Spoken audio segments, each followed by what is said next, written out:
Chran calls for a review of the Constitution to delete Section 196 sub 1 that established CX and in its place create a national commission for the conduct of local government elections in Nigeria. This will ensure free, fair, and credible elections into the local government councils in Nigeria. The theme of this public lecture is apt. It's in response to the recent political trajectory in our democratic space. While we in Chran are advocating for independent candidacy to further enrich our multi-party system and broaden voter choice, we observe that the current political trend of self-saving defections from opposition political parties to the ruling party is not, if not checked, pose a serious threat to our hard-earned democracy. If we must deepen our democracy, parties that are in opposition parties must not be depleted, drained, or silenced. It should be allowed to remain while we have those parties in government. If we must grow our democracy, we must resist the temptation of turning the country into a one-party state.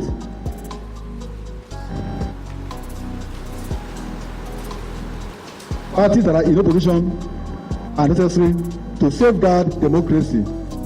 It is on this premise that the theme of this public lecture is titled "The Role of Opposition Political Parties in Deepening Democracy." It's apt and timely. We have to discuss it. How do we deepen democracy when we kill the other parties and have just one party system? I welcome you all to this public lecture in Chran Conference Hall. You are all welcome.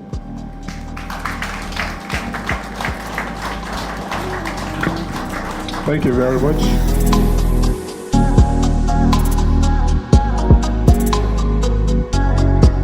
Note that in Nigeria, you don't need 50.01% of the vote. You only need simple majority.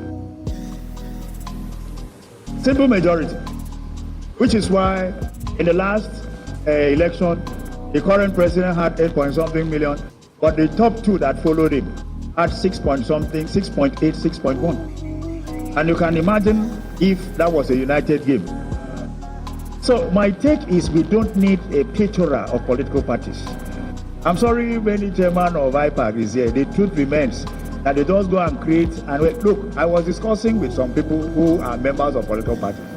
And some of them said they won't join, they will get ready so that they come and they want to be this in SDP because they're thinking that national SDP will also come. So if they become secretary, they will begin chop something from there. And those things don't make them politicians. A lecture like this, a public lecture like this, is one of the avenues by which our history will be highlighted. And then young people are brought up to speed with what happened in the past. I'm happy that there are so many young people here because it is your turn to carry on the struggle. There are no ideological differences between the political parties that we have in this country. Like he said, that's why it's possible for me, for instance, to be a member of the PDP in the morning and in the evening I'm a member of the APC. It is same 10 and 10. What is most important in Nigeria currently, since we cannot develop the ideological differences, is our electoral laws. Like somebody said, it is the electoral law that will help us, even the opposition parties, to be able to monitor what is happening, to make sure that it is in the best interest of our country.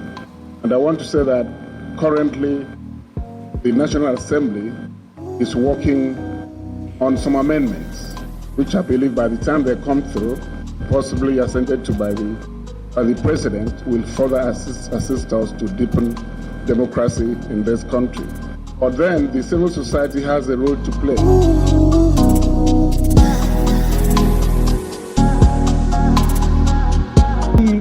fraction of women in governance and public office is abysmally low. So I would like to advocate for more women in governance, more women in political office.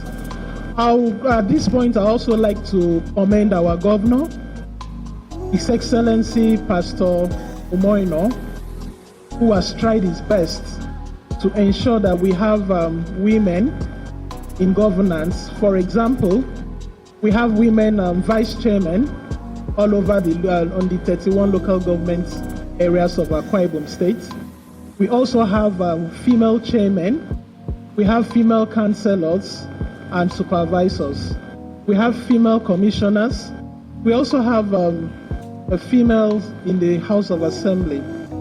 However, I'll also be happy to see a female speaker in the House of Assembly. June 12 made me to fall out of politics. June 12. Because we suffered. I suffered during that election. Don't normally sleep. So the lecturer, there was some anomalies. Yes. In every 12 you must see do that. But that was the most fairest election ever this country from independence. I recall the case of Awolowo versus Shagari, where the Chief Justice of Nigeria had this to say, by way of regret in his judgment, that late Chief Awolowo, it is not possible for us to drink ocean dry and count sand in the desert. So ignore the counting, ignore the winning, ignore the 12, 2, 10, ignore the mathematics, ignore the figure, just accept the voice as it is. After all, Tafawa Balewa Square is aglow with the winning sound for Shagari. So ignore it, and that's how that election went on. The people who have money to buy the political process are the people in government. And when we talk about the opposition, which is an angle of disagreement I had on air with some media people, what do you need opposition for? You need opposition to maybe create tension in Akwa Ibom State now so that the governor start connecting people, contacting and paying money, or you need opposition so that they bring the other alternative so that you can bring them to power so that they can do for you what government hasn't done. So when we are talking, we just have to ask the people, what do you need this opposition for? The Constitution, it is a lie that the Constitution we have is of the people. Its introductory preamble section says, we the people. There was no place, there was no time when we the people sat down and agreed to this one. Nothing like that. That's a big lie. And that we are a democracy. We are not a democracy. We are under civilian rule. What we had before was military rule. This is civilian rule. So it is not a democracy. We are still trying to pretend that we are doing what?